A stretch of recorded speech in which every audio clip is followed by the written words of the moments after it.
It's Lynch Mob right here on the Classic Metal Show, featuring Robert Mason on lead vocal, When Darkness Calls. Yes. And as some of you may or may not know, I guess George Lynch is going to join Don and Mick on stage this coming Friday in Minnesota at some rock fest up there.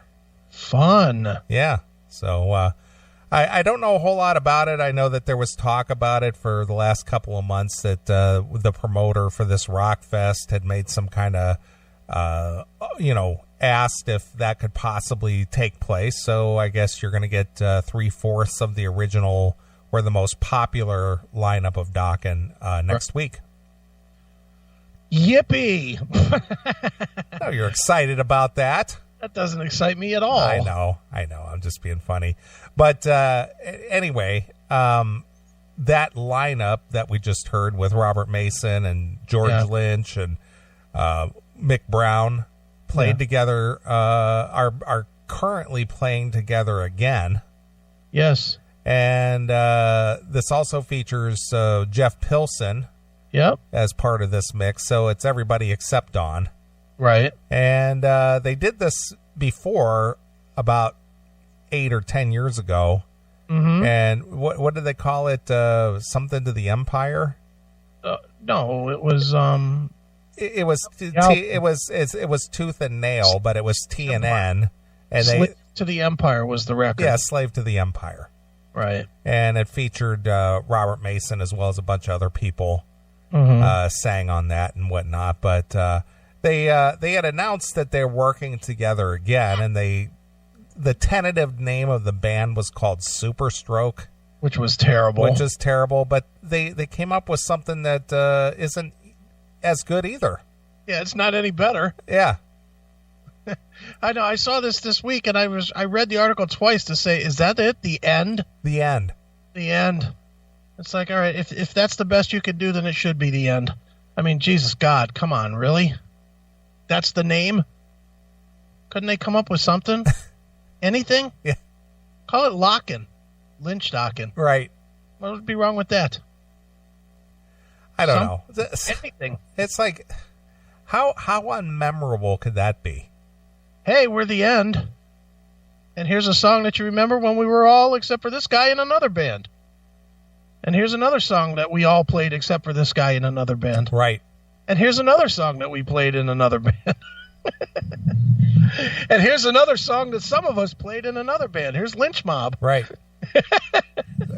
I don't know. I mean, granted, if they put out something cool, I'm all about it. But I don't know. It just what is the point? The record's going to be cool, but who gives a shit? That's really what to me, that's what it comes down to. Who gives a shit? It's Lynch Mob. And that's the part that I can't get past. It's Lynch Mob. Yeah. It's not a Dokken knockoff. It's not really another band other than, I mean, it's Lynch Mob with a different bass player. It's 3/4 of Lynch Mob. Yeah. And let's be honest. Bass player hasn't exactly been a static position in fucking Lynch Mob. They've had 15 bass players in Lynch Mob. So Jeff being in there, just call it Lynch Mob and tour it. Who cares? I mean, what's the holdup on that? They don't want to throw... Who's the bass player now? Sean? Is Sean the Lynch Mob bass player? I think he's currently playing bass, yeah. So is that the deal? They don't want to insult Sean? I don't know the answer. I mean, it makes no sense. It just call it Lynch Mob and tour. I mean, aside from, our friend Anthony Esposito... Yeah. Robbie Crane played bass for them for a while. Mm-hmm. And Sean's in there, and it's just, okay. Yeah. Who was the original bass player? That was Anthony. Anthony was the original? Yeah, it was Mick. It was George, Mick, Anthony, and Oni Logan. Right. Then Oni left, and then they brought in Robert. Yeah. So it's still fucking Lynch Mob. All right, whatever.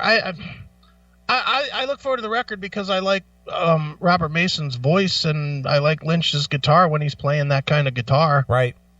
And, I obviously like Mick and, obviously like Jeff. I mean, it's not going to stink. But it's going to be up and gone in no time. There'll be a new project for Lynch by the time they finish the promotional tour of this thing. Lynch will be on Shadow Train 2 or something. Well, I fail to understand why anybody makes a record anymore. I don't know that. Or 50 in the case of Lynch. Jesus. This guy has more projects that don't go anywhere because he has too many projects. Yeah, but where would it go even if it was successful? At the peak of success, whatever success is, what could you get out of that? The only way anybody makes any money would to be touring and selling merchandise. But he could be a touring entity. True. But Lynch has enough projects that he could tour. He could do 3-month tours with every band he has and not play the same songs for like 6 years in a row, because he's got 50 fucking bands. Think about it. Right now, Lynch has what? Shadow Train, KXM, Lynch Mob. What's the one he's doing with Corey Glover? Whatever that. What is that? Superphobics or something? Ultraphobic? Something like that. Something like that. He's got Sweet Lynch. He's got what else? Shadow Train. He's got more than that too. I know that's not it. What's the other one he's got? But even if that's it, what did I name? 8 bands? That's 8 active things. Or semi-active. Are you telling me that and he's running around to go play a gig with Dokken on fucking Friday? Enough, George. Pick one and fucking work it. Holy fuck. He can't be that broke, can he? Can he be that broke that he needs 8 bands to fucking make his gas to go to the next show? Well, but again, how much could you possibly make by recording a record? Well, dude, if Frontiers is putting all this bullshit out... So... Well, I understand, but they don't give you a ton of advance money. Okay, but if he gets 20,000, say, yeah, is that a fair number? Maybe that's high. Okay, well, let's say that 10. Okay. Let's say 10 grand. Is that fair number? I would say yes. Multiply that by 30 since he has 30 fucking bands. It's 300 grand. Yeah, but it's not 30, the 10 grand, some of it goes to the record and the production and everything. I get that. I mean, what I'm saying is he has so many bands that he has to be able to live. I mean, he's recording constantly. He's constantly putting out records. Dude, I mean, how many times have we interviewed him where he's talking about one and he has to talk about the other because it's right on the back of the one he's talking about? Yeah, because it's coming out weeks later. Yeah, he's talking about Shadow Train and Sweet Lynch all at the same time because they're being released within, 6 days of each other.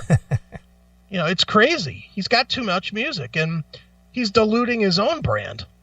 That's really what he's doing. I mean, as good as George Lynch is as a guitarist, and people can argue that, but he's top 5, top 10. Nobody's going to argue he's not top 10.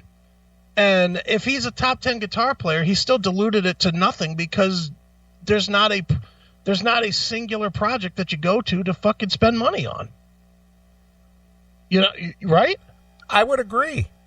If George Lynch comes to see, and to me, this is where it comes to actual money that he could make. If George Lynch comes to your town, comes to Indiana or Chicago or wherever on a Wednesday. Now, you're a big George Lynch fan, fair? Yeah, I love George's playing. But if he comes on a Wednesday, you're going to say, it's a fucking Wednesday. I'll wait till his next project comes on a Saturday. Right, exactly.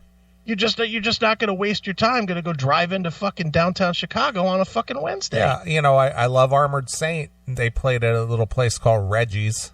Mm-hmm. And I would have loved to have seen them, but I wasn't going to go to Reggie's and go see them. You know what I mean? Well, I get it. But especially if you're if John Bush was in 15 bands, you really wouldn't go out of your way because you just catch him on the next run. You'll wait till there's one that's convenient for you. Instead of, in the old days, you would go and see a show because, that might be the only time you see it for 2 or 3 years. That is true. I mean, Metallica is a good example. People will go and spend $150 a ticket to go see Metallica. Why? Because they might not be around for another 3 years. I mean, they don't tour like they used to. So people spend $150 to see them now because they may never see them again, or at best, they might not see them for like 3 years. Lynch, fuck. If I don't see him this weekend, there's a chance he's back in Cleveland next week. You know, there always is because he has too many bands. Right. So, I don't know. I just think he's in too much shit right now. Pilsen recently said he was thrilled beyond belief that the Ends disc, about the Ends disc. I'm really proud of this record. Don't they always say that? Yeah, what do you expect him to say? You know what? This one's not very good. Yeah. Don't buy it. I'm really proud of this. Wouldn't that be great if somebody just came out and said that? Yeah, this one's really not very good. I think Don said that at one point after the initial run for Shadow Life. Yeah, but I'm talking about when it's happening. Yeah, when it's happening. I agree. I'm talking about put it out. Don knew the fucking second that he heard the playback of that record that it was a bag of shit. Which, again, is the reason why the Dokken logo is not on Shadow Life. And yet when I called him on it, he fucking hung up on me. Yeah, well, he's just doing that PR thing. Yeah, he was doing his job. Yeah. Yet they have to lie. I mean, that's really what it comes out to. Do you really think that fucking Janie Lane was super proud of Belly to Belly? I have no idea. I mean, that just was a bag of shit. You know, and he was just like, oh, yeah, it's the greatest thing. No, it's not, dude. There's no way do you think that. Stop it. So anyway, Super Stroke is now the end. Ooh. The end. Can't wait to, listen to it once and put it on the shelf? Well, I played some London there in that last break as well. Yeah. And our good friend Nader and the boys are putting out their new CD. It's due out October 12th. Yes. And I don't know so much about this album title, Call That Girl. Yeah. I don't know. That, boy. Nader, come on. Is that the best you got? Call That Girl marks the band's first studio LP since 1990's Playa del Rock. Jeez. It's mixed by famed producer Dennis Ward, and the album is produced and written by Nader, and it includes contributions by friends Chuck Wright, Teddy Andreas, Jack Frost. That's a connection I made, by the way. Ooh. Let's see here. Eddie St. James. Eddie St. James? Yeah. He got Eddie St. James? Yeah, from Trance. Oh, from Trance. Yes. And Shrapnel Records own Mike Varney. Wow. All the big names on that one. So anyway, they're going to celebrate the release at the Whiskey in North Hollywood, or West Hollywood rather. Are you going to go? I'm thinking about it. Yeah, I figured you would. I'm thinking about it. I don't know for sure, but it's in October. It's a couple months away. Sure. So I'm actually thinking about maybe jetting out there and maybe hang. Right. Well, that'll be fun, and I'm sure the record's. I wonder if "Call That Girl" is a song.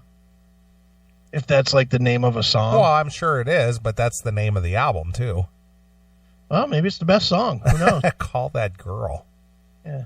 Reminds me of the Madonna song, Who's That Girl? Yeah, I know. I just didn't dig that when I heard that. It's yeah. like, now, if it was called The Call Girl, now we're talking. Now that sounds like Nader. But Call That Girl? Okay. Are you getting sentimental in your old age, Nader?